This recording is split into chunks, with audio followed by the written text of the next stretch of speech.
For those of you who may not be familiar, the United Nations Messengers of Peace are distinguished individuals who are carefully selected from the field of arts, literature, music, sometimes also sports, and who have agreed to help focus worldwide attention on the work of the United Nations.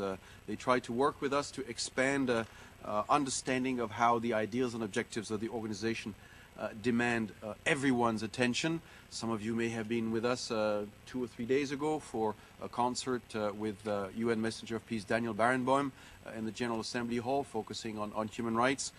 Some of our recently appointed Messengers of Peace include George Clooney. We also appointed Charlize Theron recently to focus on violence against women.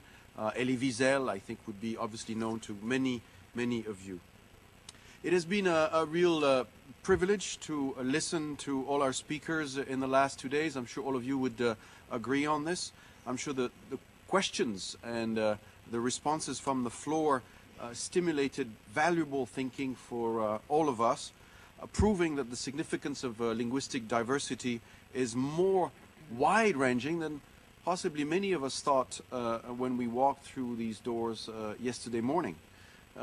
This seminar provided some outstanding exchanges of ideas, and I'm sure it will live beyond the seminar.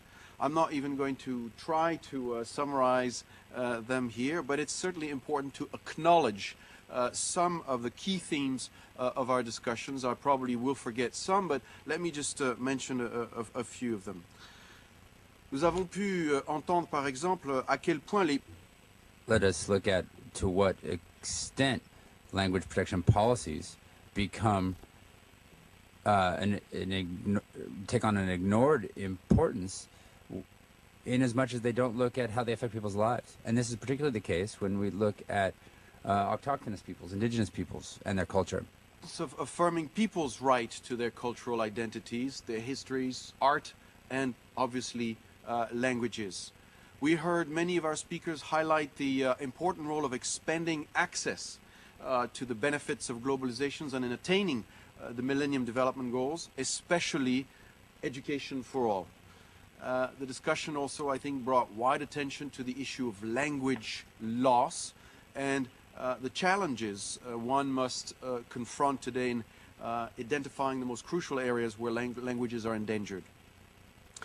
À cet égard, along these lines, Ambassador Samaseku has quite usefully reminded us that a language has no future if it is not a language of teaching, and along these lines, included very concretely and intentionally in the curriculum of schools. We also welcome the many efforts underway to protect languages.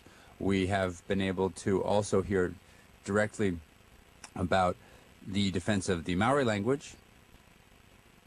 We've been able to also hear this addressed as regards the Arab language. There's the House of Language and in Brazil as well. Efforts to defend those languages. And this shows the strong interest in defending languages. And this is something that we can continue, I'm sure, working together.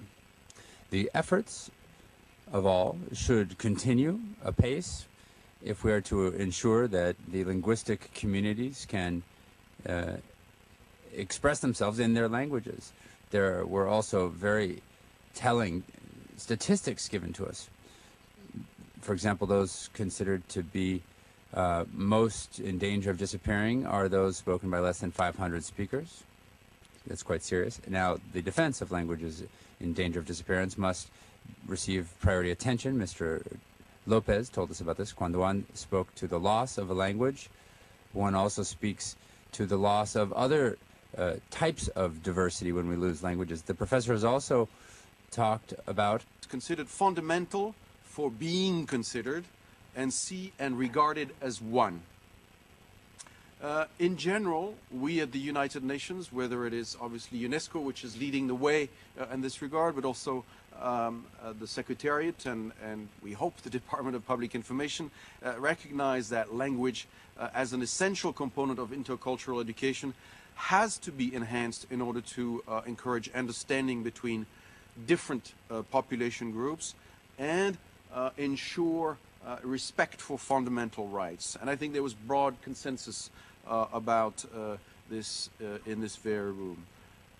Again, we at the UN are very much aware of the importance of communicating to the peoples of the world in their own languages, which is essential in conflict prevention, peacekeeping efforts, peacemaking also. Nous avons entendu ici à la We have also heard of the different ways in which languages can be promoted. For example, radio-specific programs to support languages. We have also heard of different ways and new ways to communicate. Along these lines, Mr. Solubenko has underscored the fact that Internet 2.0 success story to ensure a language-rich society. En revanche, at the same time, and perhaps to bring us back to reality, Dr. Menon also recalled that 83% of the global population does not have internet access. I'm certain that my colleagues from UNESCO would also like to underscore other topics that came to light. I would like to again extend my sincere thanks to all of the esteemed panelists and moderators who were here over the past 2 days and who in many cases traveled across the world to be with us. I also, and of course, want to thank Hélène-Marie Gosselin and her team at UNESCO for all the work that they have done. They are the real artisans of the success of this seminar. We tried our best to accompany and help in every way possible. Without them, we would not have had this event, and I'm happy to give the floor back to Hélène.